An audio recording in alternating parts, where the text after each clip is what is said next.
আজকে আমার রেসিপি হলো সর্ষে ইলিশ।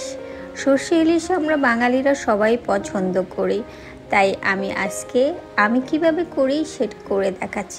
আসসালামু আলাইকুম, welcome back to my channel D recipe. তাহলে চলুন দেখি। প্রথমে আমি সরিষাটাকে বেটে নিব। এখানে আমি সাদা সরিষা নিয়েছি, আর আমি এখানে 3টা কাঁচামরিচ নিয়েছি। আমরা ব্লেন্ড করেও নিতে পারি, পাটায় বেটে নিতে পারি। এর সাথে আমি একটু লবণ দিয়ে দেব।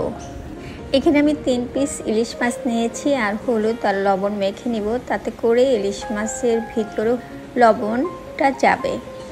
এটা মেখে আমি কিছুক্ষণের জন্য রেখে দেব।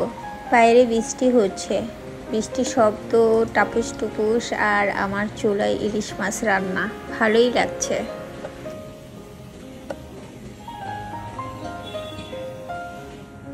আমি একটা ফ্রাই প্যান চুলায় বসিয়ে দিয়েছি, আর আমি এখানে সরিষার তেল ইউজ করছি। আমি এখানে পরিমাণ মতো সরিষার তেল নিয়েছি। এখানে আমি হাফ কাপ পেঁয়াজ কুচি নিয়েছি, পেঁয়াজটাকে একটু ভেজে নিচ্ছি। ইলিশ মাছ রান্না করব, আর যদি সরিষার তেল না দিই তাহলে তো হলোই না।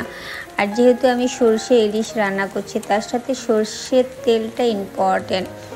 তো আমি একটু পেঁয়াজটা ভেজে নিচ্ছি। পেঁয়াজটা হালকা ভাজা হওয়ার পরে আমি এখানে পেঁয়াজ বাটা দিয়েছি পরিমাণ মতন। এখানে আমি পেঁয়াজ বাটা দিয়েছি হলো 1/3 কাপ।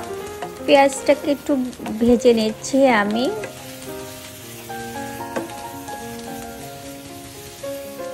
এখন আমি দিয়ে দেব হলুদ গুঁড়া পরিমাণ মতন, আর মরিচ গুঁড়া দেব।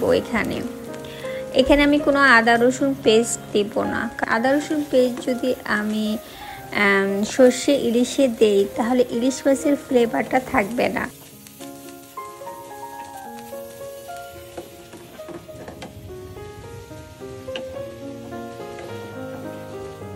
সরষে বাটা, এখানে আমি যেই সর্ষে বেটে রেখেছিলাম এটা দিয়ে দিচ্ছি।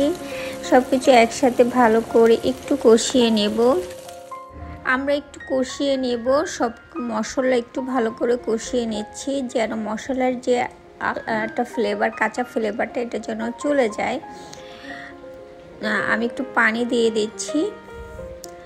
তো আমি এখানে লবণ ইউজ করিনি, কারণ যেহেতু আমি সর্ষেটা বেটেছি লবণ দিয়ে, দেন মাছের মধ্যে আমি লবণ দিয়ে রেখে দিয়েছিলাম। একটু সামান্য পানি দিয়ে আমি মশলাটা কষিয়ে নিয়েছি। এখন আমি দিয়ে দেব ইলিশ মাছ। ইলিশ মাছটা আমি দিয়ে দিচ্ছি। দিয়ে দেওয়ার পরে আমি এটাকে একটু উল্টিয়ে পাল্টিয়ে দেব।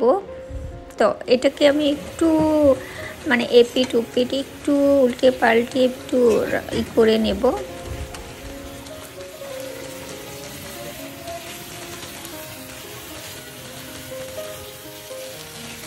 এখন আমি পানি দিয়ে দেব। ইলিশ মাছ রান্না করতে অত বেশি টাইম লাগে না, খুব অল্প সময় আমরা ইলিশ মাছ রান্না করে খেতে পারি। আর ইলিশ মাছটা এরকম যে আমরা সিদ্ধ করেও ইলিশ মাছটা খেতে পারি। এখন আমি পানি দিয়ে ইলিশ মাছটার উপরে কাঁচামরিচ দিয়ে দিচ্ছি।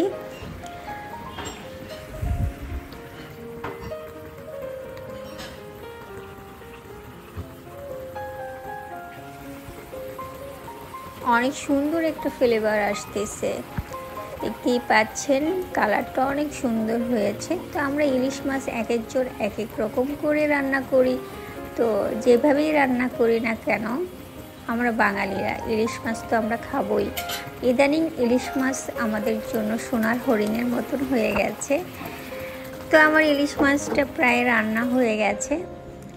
তো আমি যেভাবে রান্না করছি, আপনারা যদি এভাবে রান্না করেন তাহলে বুঝতে পারবেন কতটাই মজা হয়েছে।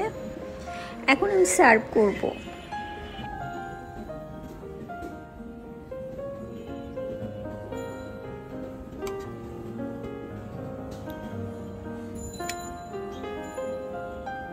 তৈরি হয়ে গেল আমার সর্ষে ইলিশ।